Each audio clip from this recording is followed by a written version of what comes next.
Hello everyone. सो आज strategic financial management यानी कि एसएफएम सीए फाइनल का पेपर कंप्लीट हो चुका है।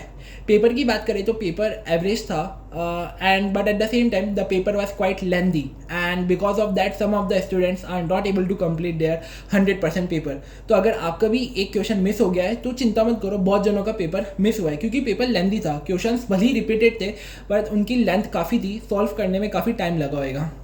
अब अगर थोड़ा डीपली पेपर के बारे में बात करें तो majority of the questions are repeated itself from the ICI study material and the practice manual. And apart from that जो एक फॉरेक्स का क्वेश्चन था वो कम्प्लीटली न्यू था। ऐसा नहीं कि वो डिफिकल्ट था बट या इट्स कम्प्लीटली न्यू। एंड उसके अलावा एक फॉरेक्स का और क्वेश्चन था जिसके अंदर आईसीआई ने एक टेक्निकल ग्लिच कर दिया था। उसके अंदर 13 जून की रेट होनी चाहिए थी उस क्वेश्चन में बट वो रेट थी नहीं, तो उसके अंदर ग्रेस मार्क्स मिले गए। अब बहुत से जनों ने शायद वो क्वेश्चन घबरा के छोड़ दिया होगा, तो इसमें मेरा आपको यही सजेशन है आगे वाले पेपर्स में ये ध्यान रखना, अगर कोई ऐसा क्वेश्चन है जो आपको लगे कि क्वेश्चन में कुछ चीज़ मिस है जो होनी चाहिए थी क्वेश्चन के अंदर और वो मिस हो रही है, तो आप उस क्वेश्चन को कैसे ना कैसे अजम्पशंस देके सॉल्व करके आए। अगर आप उस क्वेश्चन को जो गलत क्वेश्चन है उसको सॉल्व करके आएंगे अपने अजम्पशंस के बेसिस पे तो आपको 100% बोनस मार्क्स मिलेंगे।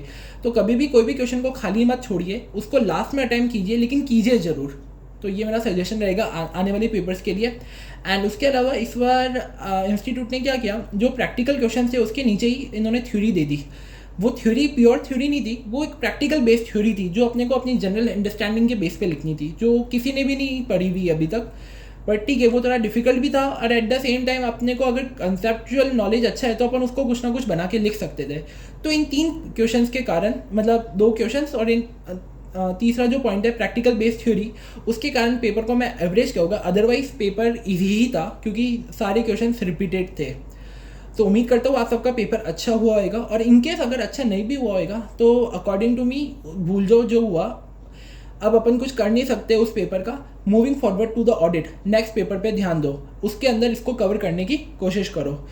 तो मेरा यही सबको रहेगा, जो पेपर हुआ है उसको भूल जाओ, ठीक है। अब बहुत से टीचर सॉल्यूशन डालते हैं कि एक एक क्वेश्चन का सॉल्यूशन कि ये होएगा, उनको देखने की भी रिक्वायरमेंट नहीं है। फिर भी देखने की इच्छा हो तो एग्जाम खत्म होने के बाद देख लेना, अभी टाइम वेस्ट मत करो।